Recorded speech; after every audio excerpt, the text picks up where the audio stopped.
Salut à tous, c'est Baptiste et je suis très heureux de vous retrouver aujourd'hui pour un nouvel épisode du Podcyclette, le podcast consacré au cyclisme sur route.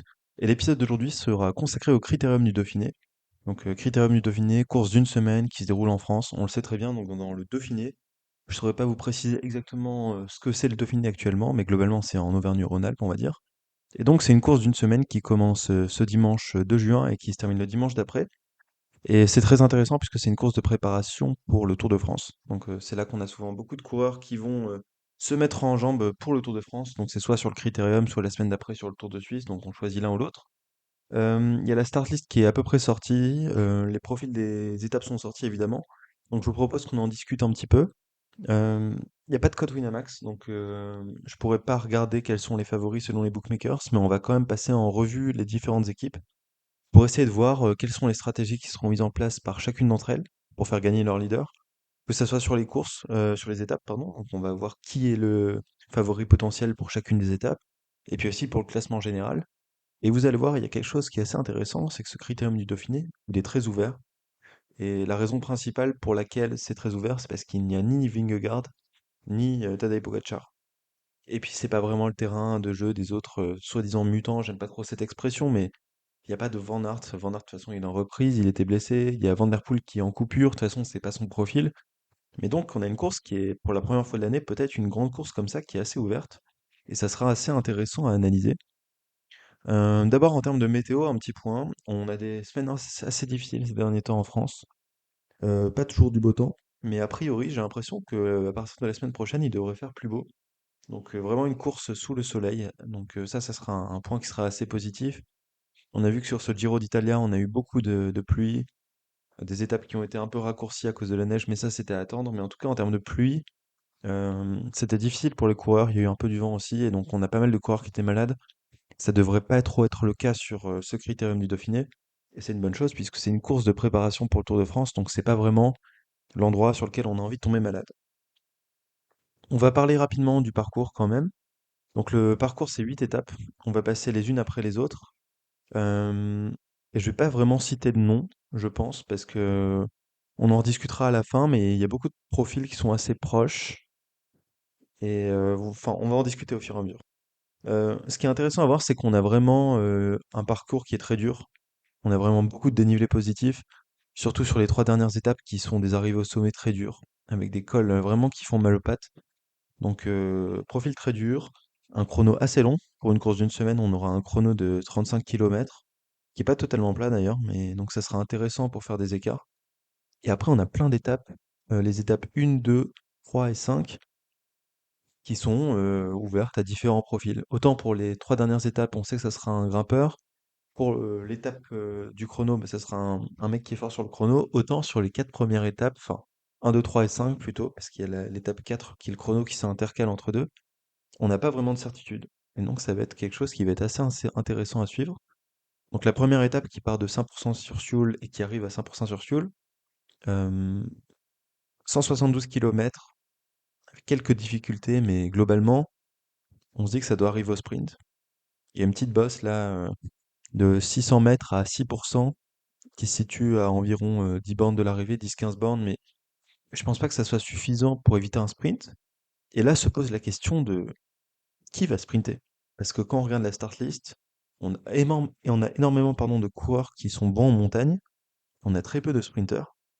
Je les ai recensés. Donc tout d'abord, on a la Décathlon. La Décathlon qui ramène pas Félix Gall, puisque Félix Gall il sera plutôt sur le Tour de Suisse. Et donc on a une équipe un peu hybride, pas mal tournée vers le sprint quand même, et puis avec Clément Berthet, Nicolas Prodhomme pour aller faire jouer des coups en montagne. Plutôt pour des victoires d'étape, on n'aura pas des leaders au général dans cette équipe Décathlon. On sait qu'elle marche bien, mais on a un petit pôle de sprint autour de Sam Bennett. Il y aura Boasson-Hagen avec lui, il y aura Oliver Nassan, il y aura Dorian Godon. Donc là, c'est quatre coureurs qui sont très bons pour emmener quelqu'un au sprint. A priori, plutôt Sam Bennett, puisque c'est lui qui est l'homme en forme sur le sprint ces derniers temps. Il a gagné trois étapes sur les 4 jours de Dunkerque, si je dis pas de bêtises. Donc ça montre qu'il est en forme, Sam Bennett. C'est cool, c'est un coureur qui était un peu dans le creux de la vague et là, il est un peu en train de remonter. Donc c'est bien pour lui. Mais donc je disais Decathlon qui a un sprinter. Ensuite, Lidl Trek, puisqu'il y aura Pedersen.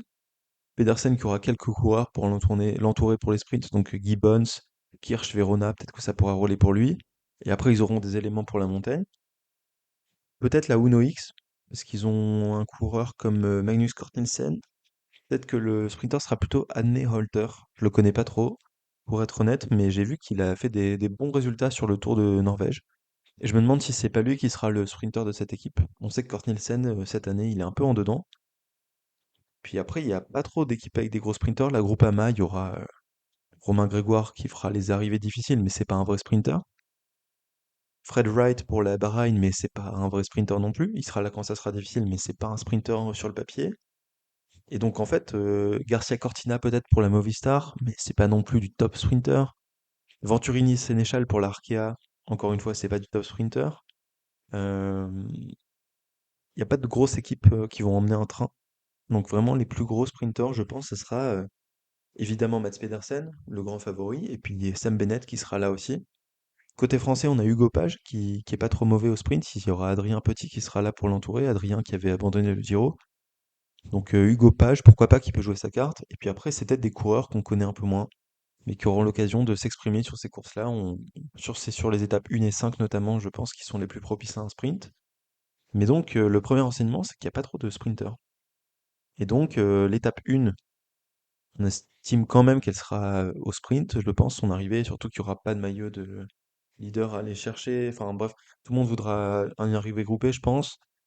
Donc on se dit un sprint, mais donc Mats Pedersen, Sam Bennett, peut-être allez, troisième favori Hugo Page, mais ensuite c'est un peu à des échelons divers et variés. Donc on aura des coureurs qui sortiront peut-être un peu du lot, qu'on n'a pas l'habitude de voir.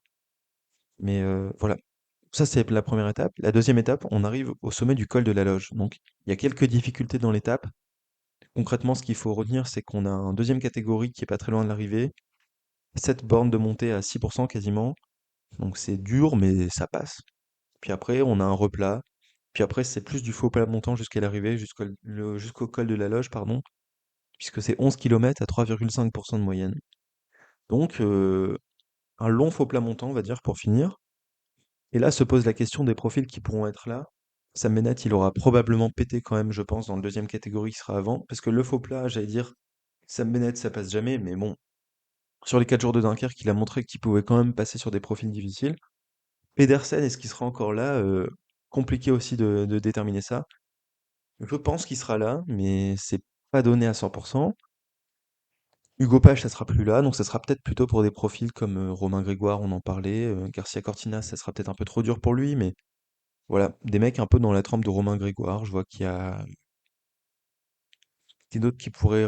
Fred Wright, on en avait parlé, ce genre de gars. Peut-être Kwiatkowski qui se mettra à sprinter pour ces étapes-là, mais rien de très certain. Enfin bref, il y a un truc qui m'interpelle un peu, c'est je me dis qui va rouler pour la victoire d'étape.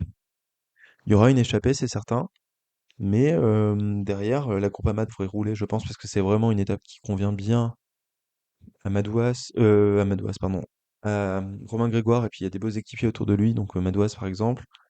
Et je pense que David Gaudu, ça sera le leader en montagne, mais on connaît pas encore trop le niveau de David Gaudu, donc on va pas tout mettre sur lui. Donc je pense que la Groupama va rouler en tout cas pour cette étape-là. Euh, donc l'enjeu de cette étape-là, ce sera de voir si on a assez d'équipes qui roulent pour un sprint, ou alors si on peut avoir une course plus décousue dans le final. Et donc franchement, étape à suivre. Autant il y a des scénarios pour les étapes de montagne où là c'est à peu près sûr que ça va se jouer dans le dernier col, mais l'étape 2 et puis l'étape 3 c'est un peu la même chose. En termes de scénario, c'est vraiment très ouvert. Donc moi, je pense que c'est des étapes qui vont être intéressantes à suivre dans leur finale. Donc pour l'étape 2, on disait ce col de deuxième catégorie qui fait une première sélection, puis après un long faux plat montant qui est assez dur quand même. On est sur du 3-4% de moyenne, donc ça fait pas passer tous les sprinters. Franchement, il faudra être devant sa télé. Je crois que ça finit assez tôt les étapes du Critérium du Dauphiné, je vais pas dire de bêtises, mais en général ça finit vers 15 heures. Mais donc il faudra suivre ces finales parce que ça va être vraiment décousu. Étape 3, à peu près pareil. Quand même une étape avec 2 800 mètres de dénivelé positif sur 181 bornes, donc c'est quand même difficile, c'est pas une étape de plat. Mais pareil, les favoris vont pas s'attaquer. On a vu la montagne dantesque qu'il y avait à la fin. Il y a un chrono, donc ça sera plutôt pour un profil similaire, je pense, à la deuxième étape. On peut envisager des échappées, hein, c'est ce que je vous disais. Est-ce qu'il y aura vraiment une équipe pour contrôler tout ça, pour aller faire un sprint? C'est pas certain. Donc peut-être qu'on jouera des cartes dans les échappées et peut-être qu'il y aura des équipes qui vont plutôt miser sur un sprint, mais le scénario final n'est pas totalement établi. Il faudra aussi se poser la question de est-ce qu'il y a une équipe qui a le maillot jaune? Sur la première étape, ça sera plutôt un sprinter, mais est-ce qu'ils vont chercher à la défendre sur le deuxième et troisième étape en se disant est-ce que mon sprinter peut passer? C'est pas sûr non plus. Donc en fait, c'est vraiment des courses qui seront à voir sur le jour comment ça va se passer, mais en termes de stratégie à l'avance, c'est assez illisible. Et c'est aussi ça qu'on aime dans le cyclisme, surtout qu'il n'y a pas de mutants, comme on dit souvent, il n'y a pas de mecs très forts qui dominent totalement les autres coureurs sur ce genre de profil, donc ça risque d'être assez ouvert et ça va être sympa à suivre. Donc étape 2 et 3, je disais. Étape 4, le chrono, 34 bornes, c'est pas plat, c'est mal plat plutôt, je dirais même. 420 mètres de dénivelé positif, on a des petites côtes, c'est plutôt des faux plats. Donc on pourra rester en position aérodynamique, il n'y a pas de problème. On ne sera pas trop en danseuse, mais c'est pas non plus tout plat. Et donc là, gros avantage aux coureurs qui vont bien sur les chronos. Et là, le truc, c'est qu'on a beaucoup de leaders qui vont bien sur les chronos. Déjà, on a Jorgensen pour la Visma. La Visma, là, c'est le temps de, où on va peut-être parler de leadership quand même. Sepp Kuss et Jorgensen sont a priori les leaders, mais on sait qu'à la base, il y aurait dû y avoir Vingegaard. Là, on l'a pas, donc on envoie un peu les seconds couteaux. Jorgensen, ça sera sa deuxième partie de saison. Il a fait une super première partie. Il avait fait notamment de super résultats sur les Flandriennes aussi, mais aussi sur Paris-Nice. Paris-Nice où il gagne l'étape finale, où il gagne, pardon, il gagne le général et il fait deuxième de l'étape finale, où il laisse Remco gagner justement. Donc très beau début de saison. Il gagne aussi à travers la Flandre. Et puis après, sur le Tour des Flandres, il était tombé malade, je crois, avec la pluie, il n'était pas très bien. Pourtant, il avait été le seul à essayer de suivre Van Der Poel à un moment. Mais donc Jorgensen, très gros client. En chrono, ça roule pas trop mal, Jorgensen. Donc évidemment, c'est une étape qui va lui convenir, qui va le mettre à son avantage. Mais c'est pas le seul. Et probablement qu'il y a d'autres coureurs qui vont mieux au chrono que lui, notamment Primoz Roglic pour la Bora. Donc il y aura Roglic, Vlasov et Hindley pour les leaders. Donc je sais pas trop comment on va s'organiser pour la Bora. Je pense que dans l'esprit, l'idée c'est quand même d'avoir Primoz Roglic en leader principal, mais lui aussi il a chuté autour du Pays Basque, moins gravement que les autres, moins gravement que Remco, que Vingegaard, que Stef Kras évidemment, mais je sais pas trop dans quel état il est. En général, c'est un coureur qui brillait sur le critérium, Primoz Roglic, mais là, c'est pas encore certain que sa forme soit remise. Surtout que sur Paris-Nice, il a été un peu décevant. On se disait il doit s'adapter pardon à son changement d'équipe. Donc là, qui sera le leader? Je pense dans l'idée, j'espère que ce soit Primoz, mais peut-être que c'est la loi du terrain qui fera que ça sera plutôt Jay Hindley ou Vlasov. Hindley, le problème, c'est que il a été transparent sur le Tour de Romandie, mais en montagne, il est très très bon, probablement meilleur que Vlasov. Mais Vlasov, il va mieux sur le chrono, donc il sera mieux classé à la sortie du chrono, à peu près dans les autres Primoz Roglic, peut-être en dessous quand même, je pense. Mais Vlasov, coureur très fiable ces dernières années, on peut être quasiment sûr qu'il va faire un top 5 sur la course au final. Donc la question du leadership assez difficile à gérer chez Labora. Je pense quand même qu'on a dans l'idée de faire gagner Primoz, mais on verra son état de forme, donc grosse interrogation. Après, un autre coureur qui roule très bien aussi, c'est Juan Ayuso. Juan Ayuso, évidemment, gros leader pour la UAE. Il y aura une belle équipe hein, quand même autour de lui. Il y aura Sivakov, Timo Wellens, Marc Soler, donc c'est une belle équipe. Mais donc Juan Ayuso, leader unique de cette équipe UAE sur le critérium, pas sur le Tour de France parce qu'il y aura Pogacar et Ayuso et Almeida, je crois. Et Yates, ouais, ça c'est assez fou. Mais donc là, Ayuso, lui, il a un peu la pression parce que c'est sa course à étape là où c'est lui le leader. Il a flanché en Romandie, alors qu'on pensait que c'était le plus fort, mais il a flanché, il fait cinquième au général. Après, sur le contre-la-montre, je pense que on n'est pas loin d'avoir un vainqueur d'étape avec Ayuso. Je pense sur le contre-la-montre, il sera probablement dans le top 5, très clairement. Donc très gros client, et puis en montagne, il est très fort, donc ça, c'est une étape qui va l'avantager, tout autant que Remco Evenepoel. Remco Evenepoel, il a dit qu'il allait pas viser pardon, le classement général du Critérium parce qu'il est en reprise après sa chute autour du Pays Basque. Mais on connaît pas trop son état de forme. On en saura un peu plus à l'issue du chrono. Est-ce qu'il va lâcher du temps sur les premières étapes pour dire officiellement je suis pas dans la course? C'est pas donné non plus parce que c'est des étapes qu'il peut remporter. On sait que maintenant il s'est forgé une petite pointe de vitesse. Donc c'est encore une fois une équipe qui sera assez illisible, la Soudal. La Bora, ça sera illisible. La Visma, on n'est pas trop sûr. Kuss, Jorgensen. Donc vraiment beaucoup d'interrogations, et c'est ça aussi qui fait l'intérêt de cette course. Parce que chez la Soudal, on a aussi Van Wilder qui sera plutôt un équipier, mais on a Landa. Landa qui est censé être le lieutenant de Evenepoel sur le Tour de France, mais Landa, il est pas tombé, si je dis pas de bêtises, sur le Tour du Pays Basque.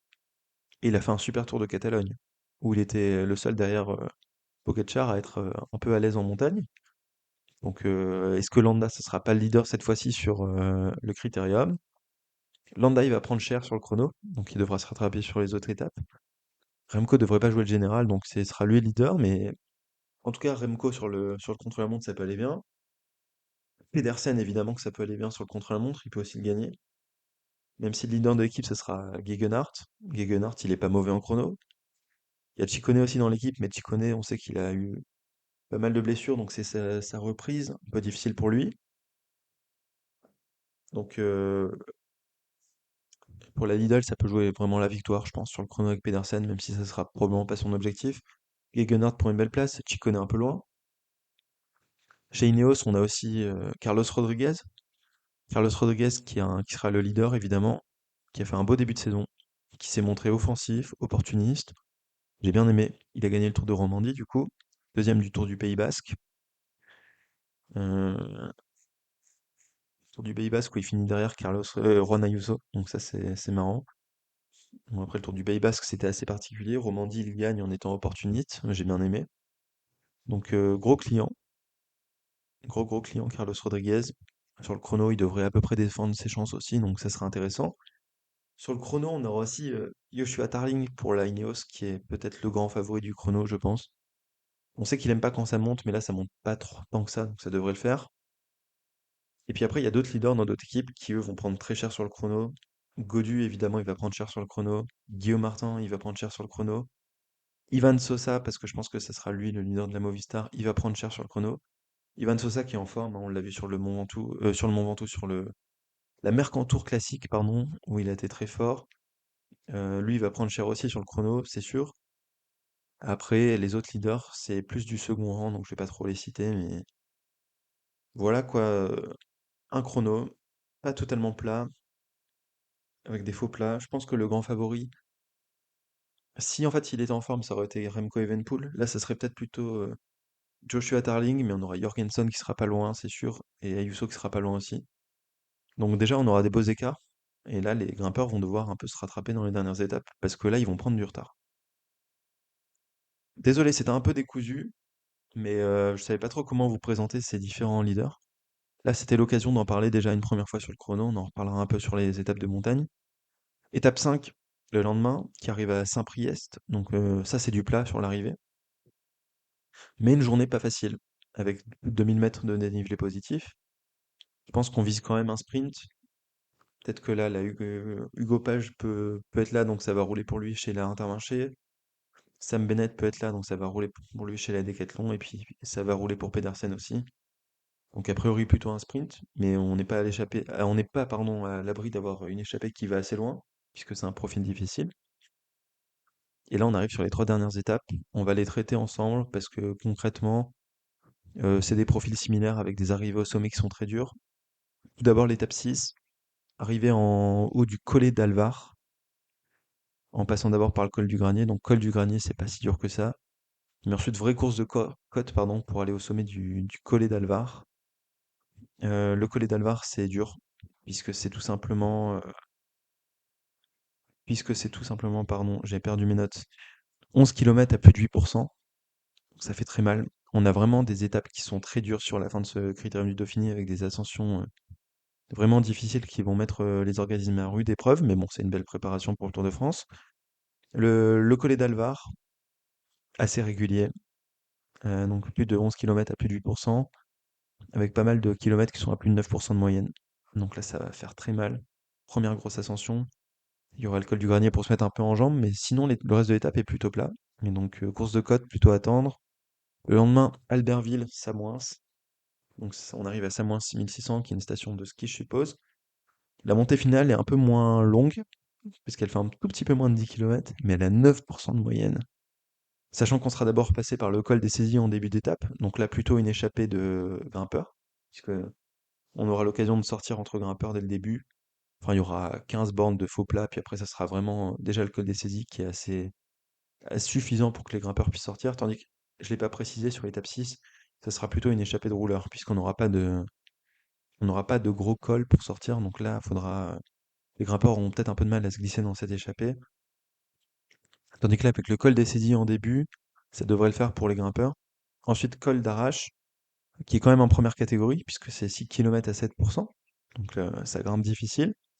On redescend un petit peu de plat. Col de la Ramasse, 14 km à 7% de moyenne. Là, on arrive vraiment dans de la grosse montée, dans de la grosse montagne. Donc le col le col de la Ramasse. Et puis l'ascension finale, Samoins, 1600, quasiment 10 km à plus de 9% de moyenne. Ça va faire très mal. Et donc l'étape au total fait 4300 mètres de dénivelé positif, donc c'est une grosse étape de montagne, hein, très clairement.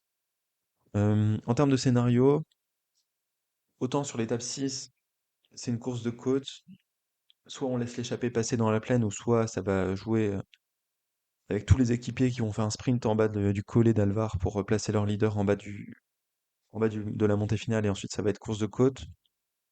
Autant là, en termes de scénario de course, sachant qu'il y aura des grimpeurs qui vont perdre du temps sur leur chrono, peut-être des coureurs qui vont perdre du temps dans les ascensions de l'étape 6 avec le collet d'Alvar, on peut commencer à voir des manœuvres se mettre en place un peu plus tôt. Là, je pense le col de la ramasse, ça peut être déjà le cadre de quelques défaillances. Le problème, c'est qu'il y a quand même 10 bandes de plat euh, en bas du col de la ramasse pour aller chercher sa moins 1600. Donc on verra pas d'attaque dans le col de la ramasse, mais ça peut faire un premier écrémage et pourquoi pas des premières défaillances. Ça peut être l'occasion de rouler sur l'échappée aussi, parce que l'échappée sera difficile à aller chercher aussi. Mais là, pour l'instant, sans connaître les écarts au général, c'est difficile de vous dire si c'est plutôt échappée ou leader qui vont gagner. Et puis l'étape finale, l'étape 8 qui arrive au sommet du plateau des Glières. Donc on sait, plateau des Glières avec sa petite partie en gravel là sur la fin, et surtout ses montées très raides. C'est 160 bornes à 3800 de dénivelé positif.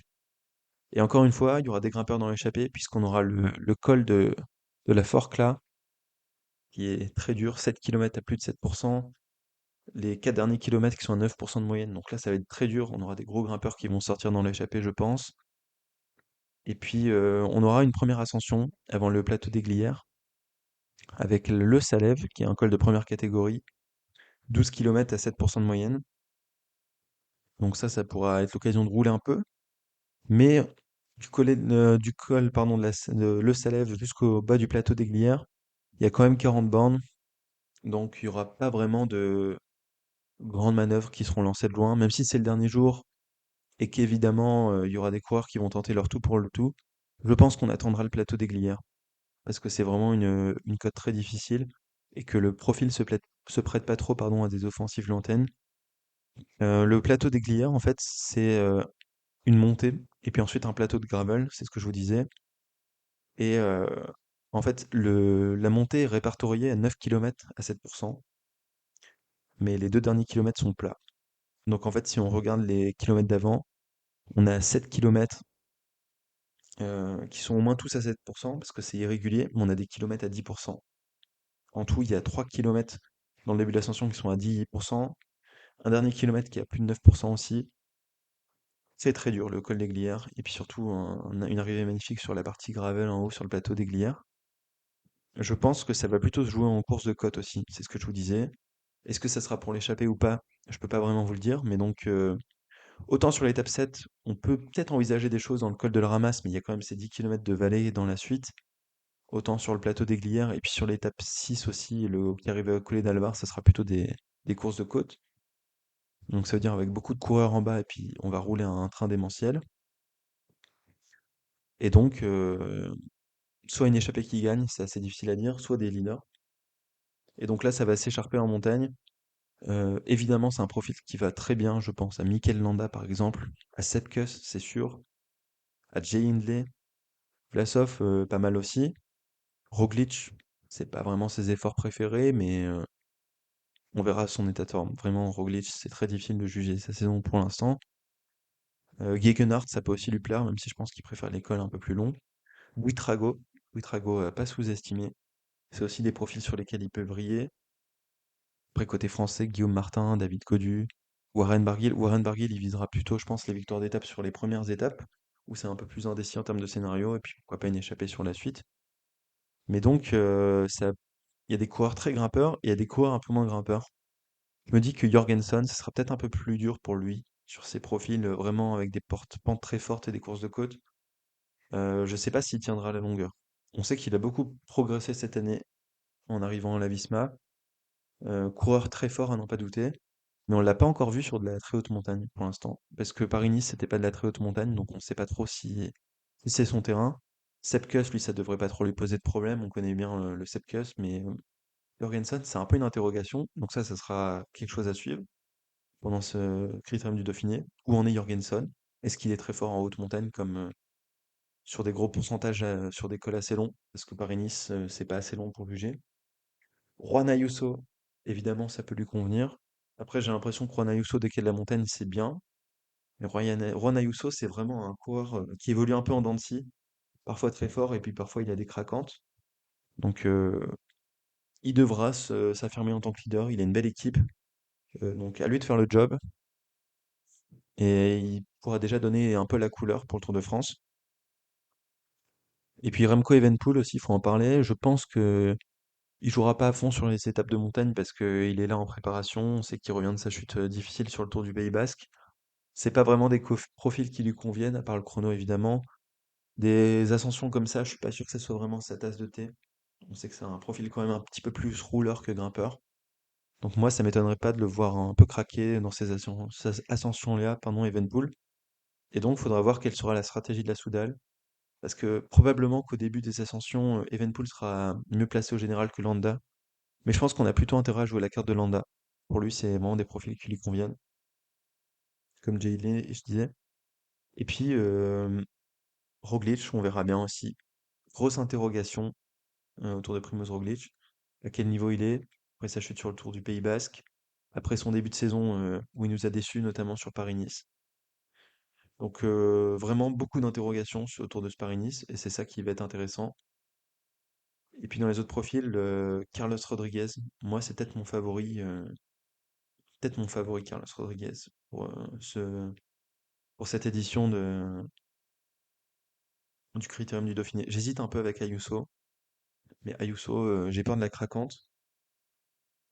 Mais franchement, il y a beaucoup de coureurs qui sont à peu près tous au même niveau. Donc si on récapitule, Kuss, même si Kuss, moi j'y crois pas, ça sera peut-être plutôt Jorgensen. Jorgensen, Ayuso, Roglic, Hindley, Vlasov, Landa, parce que je mets pas Evenpool.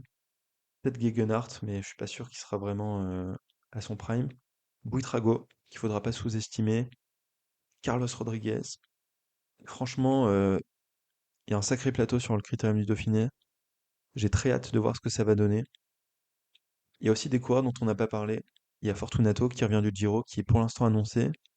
Il y a aussi Tiberi qui est annoncé pour l'instant, qui revient du Giro. Je pense que c'est trop dur d'enchaîner après un Giro, mais on verra ce que ces coureurs-là sont venus faire sur cette course.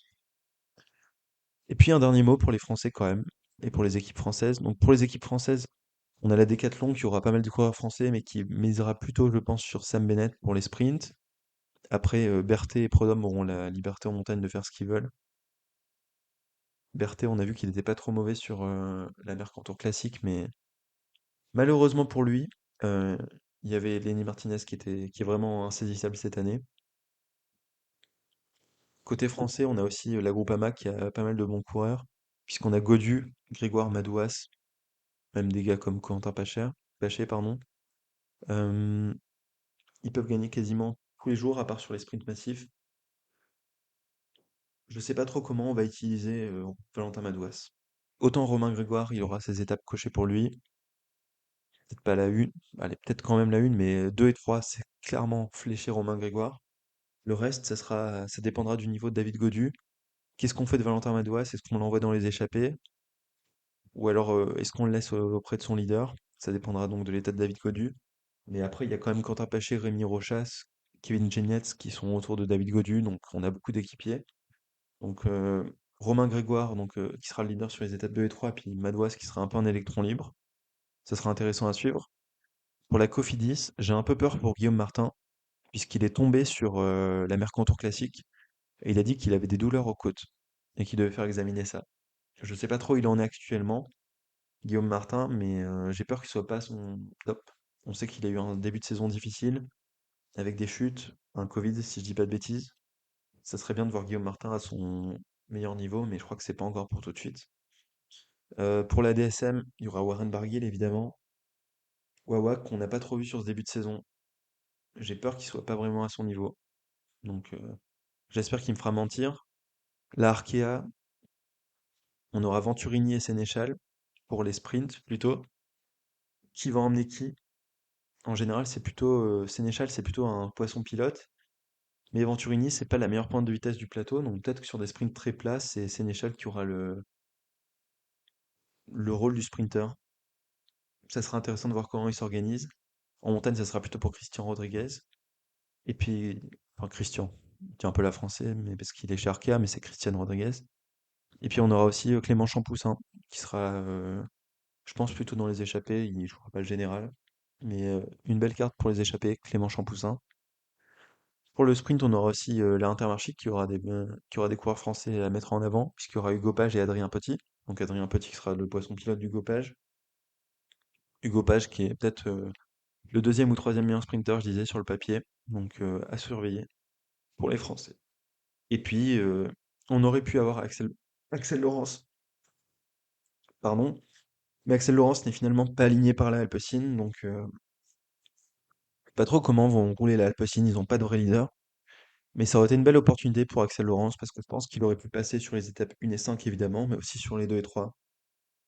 Donc voilà, c'est fini pour le Tour des Français. Si on fait un dernier petit récap, c'est vraiment une édition très ouverte sur ce Critérium du Dauphiné. Profitez-en parce que ça sera peut-être pas le cas sur les autres courses de l'année. Et si je dois passer un petit bet, je dirais un Espagnol pour la victoire. Ça, je me mouille pas trop parce qu'il y a quand même Ayuso, Landa et puis Carlos Rodriguez qui sont des très beaux candidats. Il y aura la Bora qui aura trois grosses têtes d'affiche. Et puis, on verra aussi l'état d'Evenpool, ça sera forcément une des attractions de ce week-end-là. Mais vraiment, allez, si je me mouille, je dis Carlos Rodriguez. Voilà, on n'en parle plus. Mais moi, j'ai hâte d'être là. J'irai sur le bord de la route si jamais ça vous intéresse. Je serai sur le bord de la route dans la côte de Bel-Air pour l'étape qui arrive à Saint-Priest, puisque j'habite à Lyon en ce moment. Donc je vais prendre mon vélo et y aller pour essayer de voir soit les sprinteurs revenir sur l'échappée, soit l'échappée victorieuse avec pas mal d'avance. Et peut-être qu'il y aura des décisions qui se feront là-bas, donc ça sera sympa à suivre. Profitez bien de cette course. On fera le bilan à la fin, peut-être pas en vidéo, mais en tout cas peut-être dans les vidéos qui précéderont le Tour de France. On s'appuiera sur les résultats de ce Critérium du Dauphiné. Mais donc course très ouverte avec des états de forme qu'on ne connaît pas et un plateau vraiment très fourni en montagne. Donc ça sera vraiment intéressant à suivre. Profitez bien, puis je vous dis à une prochaine pour un prochain épisode du Pod Cyclette. Salut!